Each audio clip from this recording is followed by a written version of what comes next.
So this next session features some of the companies shortlisted for the campaign Ad Net Zero Awards, which Seb mentioned earlier. And it's called How to Make Your Business More Sustainable. So I'm going to welcome Seb back to the stage, along with Sophie, Kate, and Derek. If you give them a warm round of applause, thank you. I think you're on that one. Should I go across here? Yeah, I think so. So, perfect. Brilliant to be joined by Sophie from OpenX, Kate from ITV, and Derek from Coffee and TV. Welcome, and congratulations to you and all your colleagues for being shortlisted in the Sustainable Business Model category for our campaign Ad Net Zero Awards. I'd like to begin by asking each of you to answer a general question, and then we'll start to dig into your specific cases. Because obviously it varies a lot by the type of company you are and the size of company you are, in Derek's case. And so there are lots of interesting differences for the people watching. But I suppose the thing that's the same is motivation. So my first question really is, what was the overriding reason that you and your team made a decision to shift your business to a sustainable business model? What was the moment? What was the catalyst? Maybe starting with ITV. Thank you. I think at ITV we very much think about the climate emergency and our role in how we can help the nation really affect change. Very, very holistically. So I think for us, it's very much understanding that we are a broadcaster that reaches nearly 40 million people every week. And we have, we're a public service broadcaster. We have a duty of care to the nation to kind of really think about what we can do and how we can influence their behavior. And obviously that has to start, I think, by us taking very seriously internally our own commitment to getting our own house in order. So I think it was a kind of combination of those things. It was obviously, I think, galvanized by COP26 last year, where we were there with the other broadcasters. We made a kind of pledge for more climate content to kind of help educate the nation. But before that, internally, there'd been a lot of the hard graft, which I'm sure we'll talk about, which is about how you begin to actually sort of affect change in an organisation that is as broad and as big as ITV. Great. And so, Derek, coming to you then at Coffee and TV, what was the moment? Sorry. The moment for us, I think, we started as a people-centered business, and we've got a lot of young people in our industry, a lot of designers, and they were very, talking to them, they were very aware of the climate crisis and the impact that we were making in our industry. So that led us to kind of develop from our sort of a double bottom line where we looked at people and profit to incorporate like the environment and planet and the things that we really cared about. Mm. And what about OpenX? What was the moment in the sort of digital world? Yeah, we decided to re-platform our business infrastructure and move from a server-based model to a cloud platform. And in making that decision, Google really stood out due to their commitments to sustainability. They ran primarily on renewable energy. So once we pivoted to a cloud infrastructure, we recognized our own path to sustainability. And as a result, we underwent a complete corporate carbon audit throughout a 3-year period. We had independent auditors from RSK, Lloyd's Registry come in and really take account of our office space. We moved to a hybrid working from home environment, looked at our travel policies, and over the course of 3 years, we actually reduced our total carbon emissions as a business by over 90%.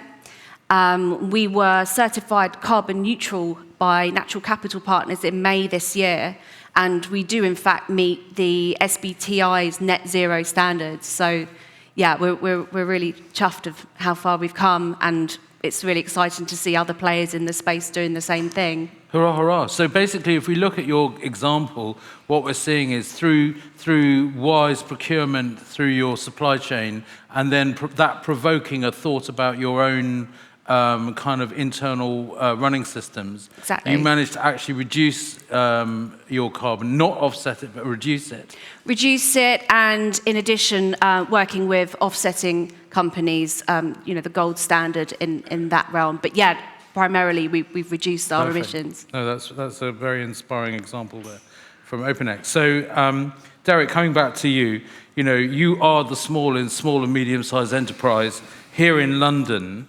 Just describe for people the nature of your business and what the biggest challenge was for you, and how did you overcome that? So we're about a 100-person now creative studio, so traditionally post-production, but specialization in visual effects, color grading, design, animation, CGI, live action production. The biggest challenge for us, I think, well, in fact, what I can do is show you a reel. I think we've got a reel ready to show. That B Corp certification for us was the biggest challenge. It kind of really focused everything that we were already doing into a manageable and certifiable kind of impact reduction scheme. So we stand really authentically behind our B Corp certification, our credentials. And I think we've got a little reel. It's like a 30-second Yeah, reel. let's have a look at the reel, and then we'll come back to some pretty B Corp. pictures are always good, right? In a minute, yeah.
Fabulous. So some good hacks there. Renewable energy, travel, look at your travel policy, look into your supply chain, ask a few questions. And what your people are doing at home, like that really impacts, you may not be able to measure it in terms of you'll claim it for your company, but it definitely reduces the impact of everyone on the planet. And the B Corp, and there are other schemes maybe not as famous, but the brilliant thing about B Corp is it gives you the confidence that A, you're looking at all the categories, and B, it gives you that stretching but achievable standard. Could you just maybe describe for people who are maybe thinking about going for it, Sure. What's the best thing about it, what's the toughest thing about it? Sure. So the toughest thing about it I can start with, because it is really onerous. It is the gold standard. I think it's the gold standard. There's a lot of work to do. It's very hard to cheat the system. It does take time. But once you're through it, I think it is the gold standard. The best thing about it is I'm a bit passionate and evangelical about it, because it's not just about sustainability. It's about the social impact and governance and the environment and how you run your business. It's a very cleverly designed system that allows, certainly in my experience, it made our business better in every aspect that it touched. So it's not just about the cost of doing it or the reduction in carbon, of which it was significant, but actually our business communicates better. The systems we've put in place in order to facilitate the B Corp process has improved our business in every way, and we've grown significantly because of it. Well, there you are. It's great that it's had that impact. And it was very noticeable at Anthropy at the Eden Project last week, how many corporations have become B Corps, little and large, by the way. And there is something about that kind of stretching but comprehensive, holistic approach. As you say, carbon reduction, nature, biodiversity, social responsibility, they kind of all interweave in the end. And rather than trying to solve them as buckets, there is something kind of genuinely holistic about a solution. And profit. It's not rude to make money. That fuels the change that we need to make. So see people talk about profit sometimes as a rude word, but it's just as important a pillar as the others, in my view. Yeah, and it gives us the scope, doesn't it, to be able to do the right thing. I mean, there's nothing like not being able to do the right thing if you're not making any money. Absolutely. So comes to ITV, one of our cherished public companies, obviously the standards expected of ITV are probably even higher than they are of private companies. So explain to us, Kate, fabulous, famous content. How does ITV go about putting a sustainable approach at the heart of not just the sort of the operations, but also the programs? So I think this is, I wish I could start with the kind of innovation and creativity bit, but actually I think underpinning that is something much more boring but very important, which is the really hard graft around setting targets and having very serious governance in place. So we have science-based targets, both the short term and we're about to publish long-term ones as well. We report everything through the Carbon Disclosure Project. So that's an incredibly rigorous reporting system. And also because we are a public company, we are also aligned with the Task Force for Climate-Related Financial Disclosure as well. So for every single target, sitting underneath that, we have goals against every single different pillar, and we have milestones in place, and that is rolled out through the whole company. So, our CFO, he chairs our Climate Action Delivery Group, and I'm just the representative who looks after what happens in commercial, but I'm now responsible and accountable for delivering, what happens in commercial and reporting up through the line. So I think pretty much like anything that happens in business, if you want to affect real change, particularly in a business that is the size of ITV, you have to have that kind of real rigor that underpins everything. So I think what the team has done, the sustainability team, is really put in place this very thoughtful, considered, rigorous, science-based approach to how we manage our emissions and think about, for us, our Scope 3 emissions are the single biggest challenge that we have. And then having done that, what we can then do is look at every aspect of the business and start thinking about our role as a broadcaster and the way in which we can influence people. And that's where we can do things like, some of you may have seen, during COP26 last year, we ran a Climate Action Week. So what we tried to do was create a couple of days with almost what we had a kind of green spine running through all the programming.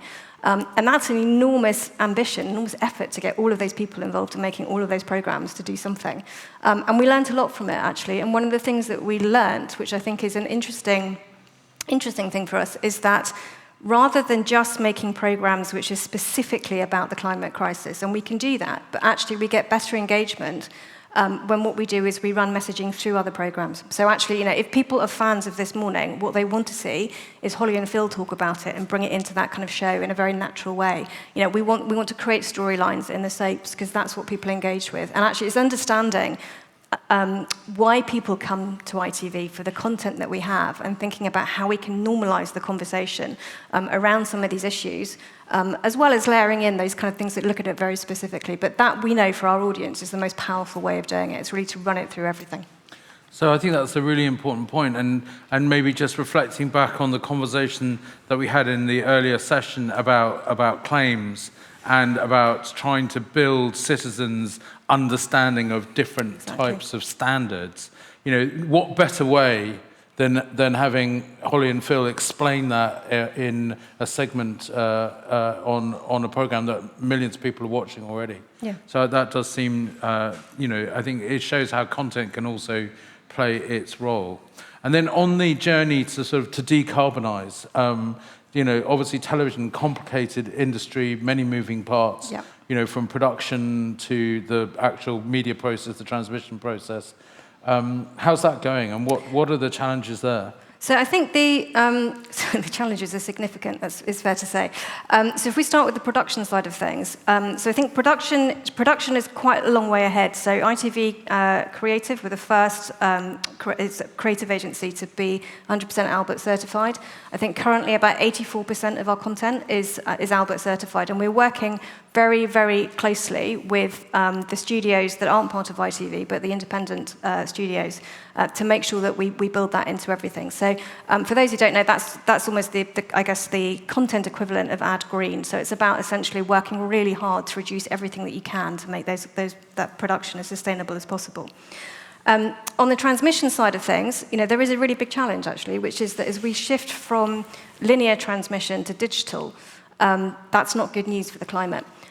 So actually, we're one of the founding partners in an organisation called DIMPACT. This is definitely a topic that is full of extraordinary acronyms, isn't it? So DIMPACT, which is digital impact, which is understanding the downstream emissions associated with digital broadcast. And that's, it's a really interesting group. It's kind of very technical subject to try and figure out how do you actually quantify the impact of this transmission, and actually, how can we get better data to understand the problem so we can really understand, what the solution looks like. So that's an ongoing initiative which will, I think, keep reporting every year to try and understand that. And I think it's really important, because our aim is to get the entire industry soup to nuts, as they say across the pond, to net zero through reduction, not offsetting. Yeah. It's massively important that we unpack some of these big areas and say, right, that's a big area, we need to work together on fixing that. And not to demonize it, but to get stuck in. And I think it's great what that group's done and what it's doing. And I'm hoping that that's going to be productive of accelerated progress in digital supply chain there, digital transmission. And I think the same is true of advertising and of this whole concept around advertised emissions. That's a conversation that we need to lean into and understand and figure out, certainly from our perspective at ITV, we have to understand how the emissions associated with the advertising that we carry contribute to or don't towards our goals. Well, that's that's even more really thorny. difficult one. Yeah, given how much we struggle to attribute sales to advertising, well, that's probably a topic for another moment, but you're absolutely right. So, Sophie, coming to OpenX then, you're an ad tech service provider with an international footprint. How have you gone about embedding sustainability in the way you operate? And I think you've got a slide to help you with that. Potentially, yes. I don't know how to change it to the next one. Derek, would you mind just pressing the clicker for us? Thank you. There you go. You're live. Yes. Well, we recognised, we needed to get our house in order. And in order to do that, we focused on measuring, reducing, and ultimately removing emissions from the business. Measuring is all about implementing that third-party verification, working with auditors, RSK, and Lloyds, as I mentioned, and then ultimately getting that carbon neutral certification from natural capital partners. Reducing was looking at our travel policies, our office environment, moving to that working from home hybrid model, and then ultimately removing via carbon reductions and by investigating key offsetting solutions. Leading on from that, to leverage our carbon neutral positioning, our infrastructure, we're exploring green media buys, working with companies such as Scope 3, who calculate carbon emissions for campaigns. So that's something we're really excited about and interested to see progressing across the landscape. Great, and I think the digital, it may surprise a lot of people, but obviously digital is a very energy-intensive kind of distribution method, and therefore where that energy comes from is all important, and it keeps coming back to renewable energy sources. If there was a really quick hack, it's renewable energy, isn't it? I mean, that's the platform for everything. But it's the beginning. It's not sufficient. So I'm just thinking about a bit of context. So here we are at the end of 2022. We've seen inflation like anyone under the age of 20 has never seen before. We're talking about cost of living crisis. Pretty much, many of your programs and in our own lives and friends and family. So it doesn't feel a very auspicious place to start, really, does it? And, with all the geopolitical turmoil. And yet, one of the things that I felt I learned working at Unilever was every time we did something for sustainability reasons, particularly in energy, there ended up being a financial sort of windfall that came with it, a bonus that came with it. So I think I'm going to take the tough line here and say, you know what? I think ecology and economy could go hand in hand here. And what better time than all this economic pressure to do the right thing? Now, have I lost my marbles, Derek? No, well, maybe, but no, I don't think so. No, in that respect, I think the first piece of advice I got from Yusuf was get 2 bathroom bins. I don't know if you remember that Yes. time, but everybody can just make a small change with simple things. And that's, and we've seen the same in my company. The things that we thought would cost us money have either saved us money or made us money. It shouldn't be all about money. There's obviously so many more facets to a business, particularly creativity. But we can leverage all of that to make ourselves better, make the world better. It should only be a positive story, I think. Yeah, and how about the OpenX experience? It's a very challenging time here, but. I think education is key. Just you need to arm yourself with as much knowledge about the impact our industry has on the environment. What your actual company, how that impacts the environment, in order to, really make sustainable changes within the business and focus your efforts on the right area. Knowledge is key, and leaning on experts within the industry, within the climate industry, because this has been a topic of discussion for years. Like, it's all very well the ad industry has cottoned onto it, but we're not pertaining to be experts in the space. We need to educate ourselves and lean on the experts with in the climate arena, in order to move forward as a company and an industry. No, very good. So you're saying, look, the climate emergency has got, regardless of how difficult things are at the moment, it's got to be prioritised, and that's what you're doing in your company. Yeah. And Kate, you said something which chimed a lot for me, which is the importance that finance people can have in, this is another set of numbers that need to be carefully looked after, sourced wisely, and protected from abuse, which is exactly what the finance community does with the financial numbers. So actually, this is a place where finance can really step up and be the careful custodian of the environmental numbers and the social and environmental impact of a company, as well as its bottom line.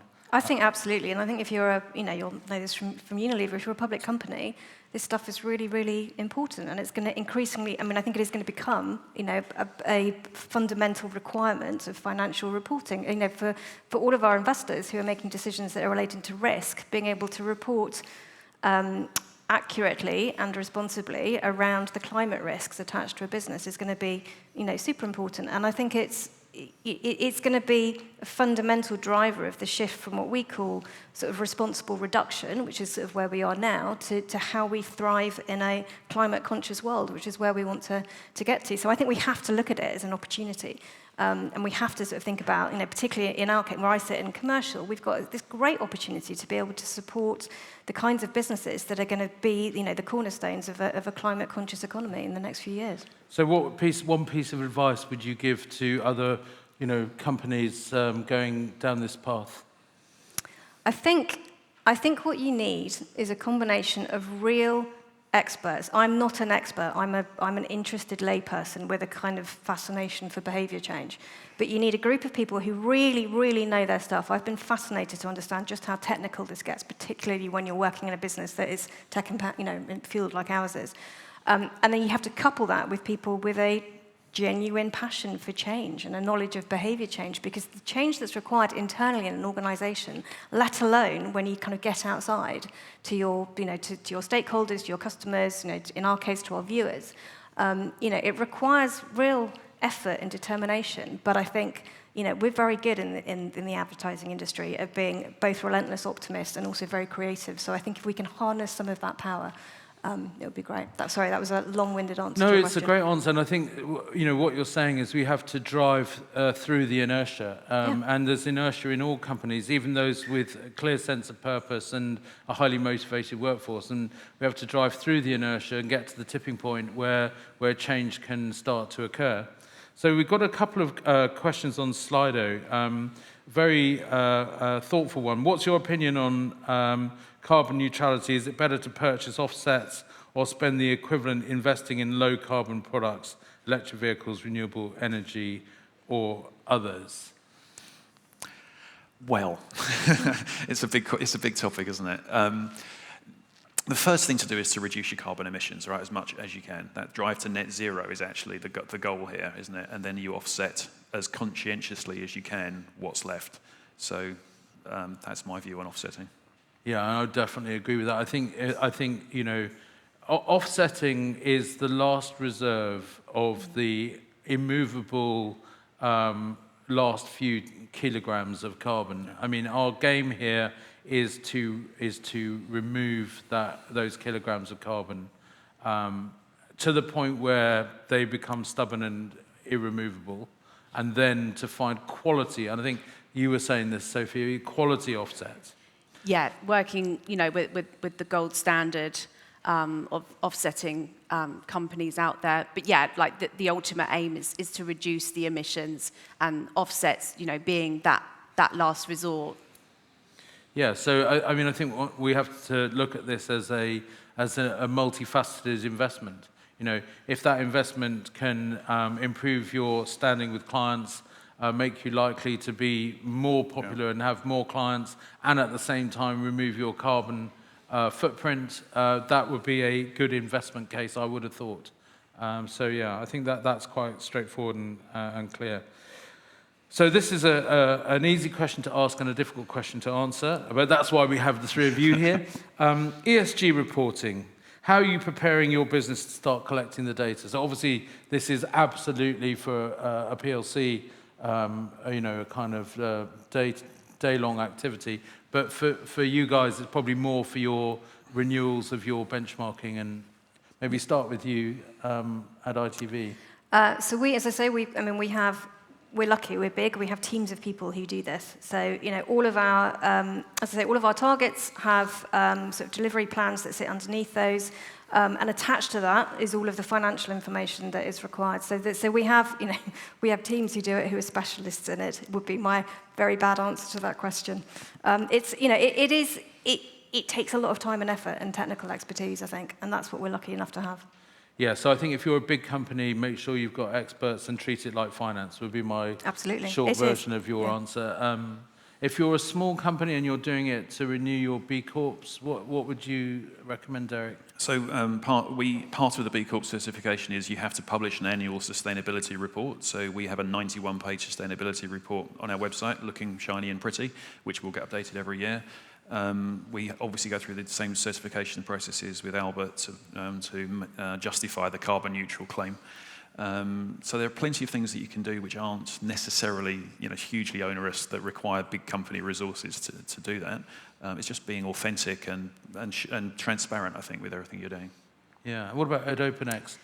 Yeah, I mean, we've got an independent consultant, in the climate arena, and whilst we've reached, our carbon neutrality status, that there's always work to do. We're always evolving, so we want to make sure that we're at the forefront of changes within, the topic of climate, in order to be able to evolve as a business. But yeah, it's leaning on those third parties, the experts in the industry, because we're an ad tech platform. We're not claiming to be experts at all. So always learning. And in a way, it's a bit like cost. Where there's cost is spent, there's savings to be found. Where there's kilograms of carbon, there's kilograms of carbon to remove. So the eternal motivator is there.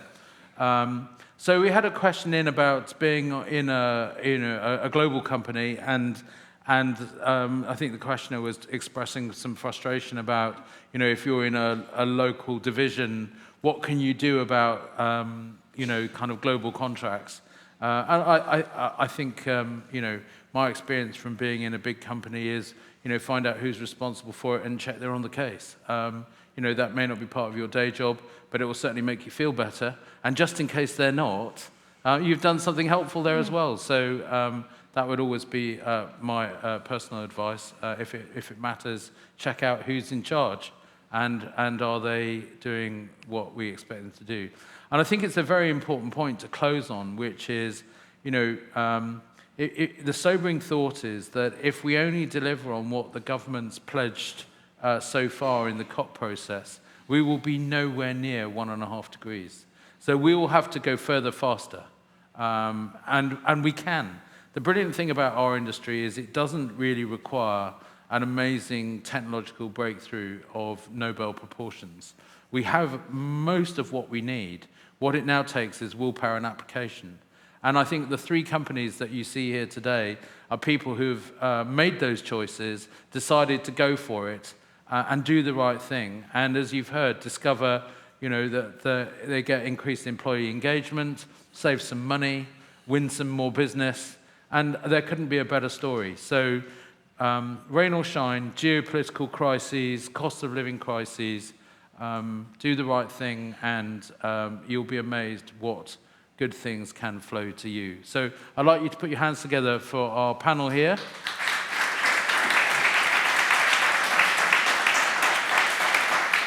And a reminder, of course, that all 3 of these companies have been shortlisted in the Campaign Ad Net Zero Awards, and the prizes will be handed out on the 23rd of November. But of course, the most important and the serious point of the awards is to put case studies in the public domain, to give people heart and confidence that it can be done, and you too will be on that path and could be on this stage next year. Please send in your entries to the Campaign Ad Net Zero Awards as soon as the opening date comes by for next year. We really want more and more companies to be able to show what they have done. So thank you to all of you. Thank you. That's great.